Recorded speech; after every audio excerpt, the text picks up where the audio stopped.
আমরা শুনছি মহর্ষি মার্কণ্ডেয় কথিত কালিকা পুরাণ। আজ পঞ্চম অধ্যায়। এই অধ্যায়ের শিরোনাম ব্রহ্মার দ্বারা মহামায়ার স্তব। ব্রহ্মলোকে ফিরে গিয়ে পিতামহ ব্রহ্মা দক্ষ, মরীচি প্রমুখকে বললেন, শম্ভুকে ভোলাবেন এমন রমণী ত্রিভুবনে কোথাও দেখতে পাচ্ছি নে। এই কারণে আমি অত্যন্ত চিন্তিত হয়ে পড়েছি। শিবপত্নী হওয়ার উপযোগী কোনো নারীর সন্ধান পাচ্ছি না।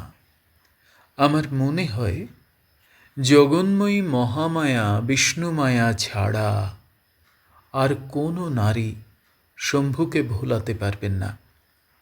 সুতরাং দক্ষ, তুমি বিষ্ণু মায়াকে কন্যারূপে লাভ করবার জন্য কঠোর তপস্যায় ব্রতী হও। আমি নিজেও যোগমায়া বিষ্ণুমায়ার স্তব করি। ব্রহ্মার আদেশ অনুসারে প্রজাপতি দক্ষ ক্ষীরোদ সাগরের উত্তর তীরে বসে জগন্ময়ীকে নিজের হৃদয়ে স্থাপন করে কঠোর তপস্যা শুরু করলেন। এই তপস্যায় তিনি প্রায় ৩,০০০ দিব্য বছর অতিবাহিত করলেন। এদিকে দক্ষ তপস্যা করতে গেলে পিতামহ ব্রহ্মা পরম পবিত্র মন্দর পর্বতের শিখরে পৌঁছলেন। সেই স্থানে একাগ্র চিত্তে তিনি জগন্ময়ী জগদ্ধাত্রী বিষ্ণু মায়ার স্তব শুরু করলেন। ব্রহ্মা বলতে লাগলেন, যিনি স্বয়ং বিদ্যা, অবিদ্যা, সূক্ষ্ম স্থূল, বিশুদ্ধা, নিরাকুলা, সেই জগদ্ধাত্রী দেবীকে আমি স্তব করি। তুমি জগতের উপাদান স্বরূপা, আবার তুমি জগতের অতীত। তুমি স্বয়ং পরমাত্মার অবয়ব।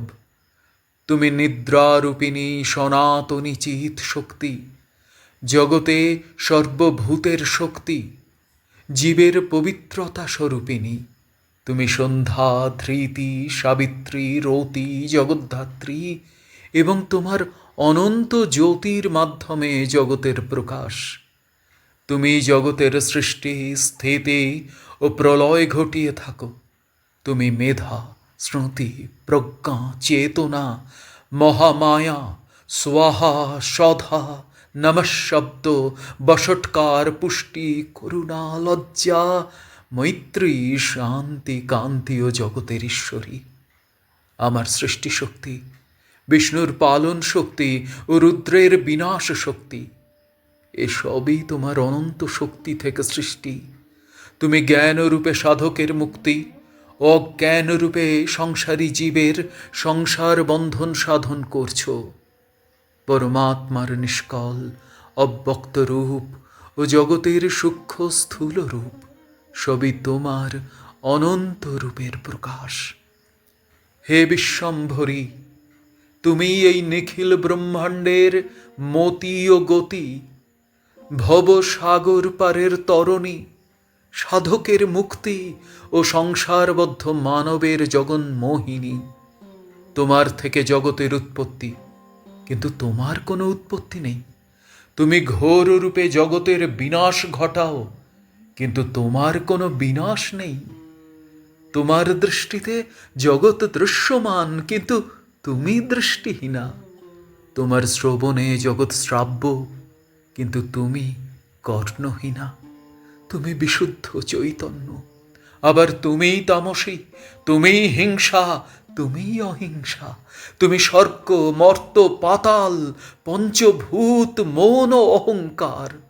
তুমি মোহভঙ্গকারিণী শুদ্ধ জ্ঞান, আবার তুমিই মোহ সৃষ্টিকারিণী মহামায়া। ত্রিভুবনের কেউ যার মহিমা বর্ণনা করতে পারে না, তুমি সেই হরমনোরমা কালী। তুমি মোহনিদ্রা, মহানিদ্রা ও যোগনিদ্রা। তোমায় স্তব করতে পারে? বিশ্ব ব্রহ্মাণ্ডে এমন কে আছে? যে বিশ্বেশ্বরী, সনাতনী, বিশ্বময়ী, তুমি প্রসন্না হও। ব্রহ্মা এইভাবে বিষ্ণু মায়ের স্তব করতে থাকলে মনোহর রূপবতী, চতুর্ভুজা, বজ্র খড়গ ধারিণী, সিংহবাহিনী, মুক্তকেশী, যোগনিদ্রা ব্রহ্মার সামনে আবির্ভূত হলেন। দেবী বললেন, হে ব্রহ্মা, তুমি কি জন্য আমার স্তব করছো? তোমার ইচ্ছা আমাকে বলো, আমি নিশ্চয় তা পূর্ণ করব। বিষ্ণু মায়ের প্রত্যক্ষ দর্শনে অভিভূত ব্রহ্মা জোড় হস্তে নত জানু হয়ে বললেন, হে জগদ্ধাত্রী, ভূতপতি মহাদেব বিবাহ করছেন না, তিনি সর্বদাই যোগে মগ্ন। তুমি ছাড়া আর কোনো রমণী তার মন ভোলাতে পারবে না। তাকে মোহিত করে তুমি শিবপত্নী হও।